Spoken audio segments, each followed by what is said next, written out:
PCI Media, Vancouver, BC. Welcome back to the new PCI Daily News Roundup brought to you by CanadianInquirer.net, where you can browse for the latest news development with complete stories anytime.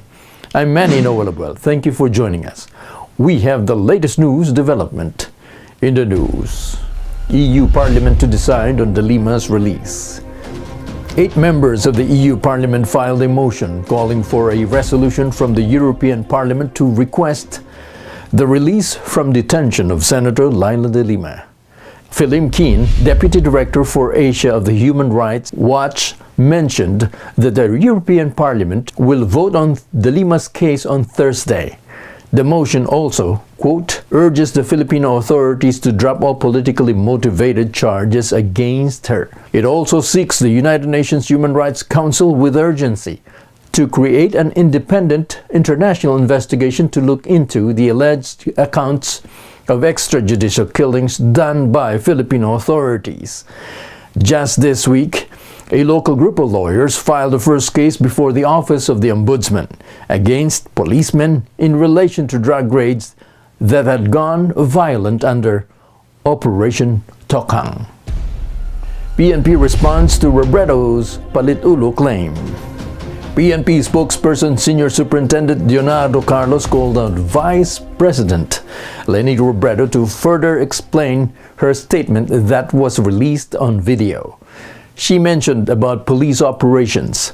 Police allegedly taking relatives as their hostages in exchange for the drug suspects whom they could not capture. He stated that it would help if these allegations were more specific in order for them to identify victims and to confirm her claims. The superintendent also mentioned that it would have been appropriate if the PNP were consulted first, before Robredo made the claim on a video footage. The video is scheduled to be aired today in an international conference in Vienna, Austria. The president, however, remains firm on his campaign against illegal drugs and unfazed with threats of lawsuits against him. Congress clears committee chairpersons.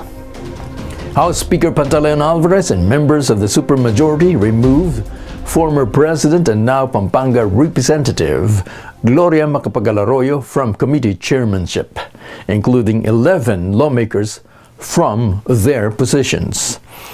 The House Speaker threatened to remove leaders in key positions prior to the vote on the death penalty bill, and finally made this day another part of history. The House majority declared all positions vacant, including the former president who lost her position as Deputy Speaker for Central Luzon. Lipa City Representative Vilma Santos Recto lost chairmanship of the Civil Service Committee of the House.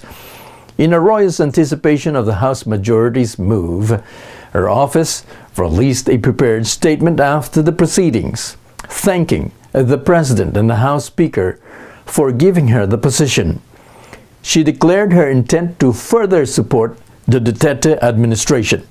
Arroyo had been strongly vocal about her opposition in reinstating the death penalty. It was during her presidency when the death penalty was abolished. And that's the roundup news for today. Thank you for joining us. I'm Manny Noel. We'll see you again tomorrow. Goodbye.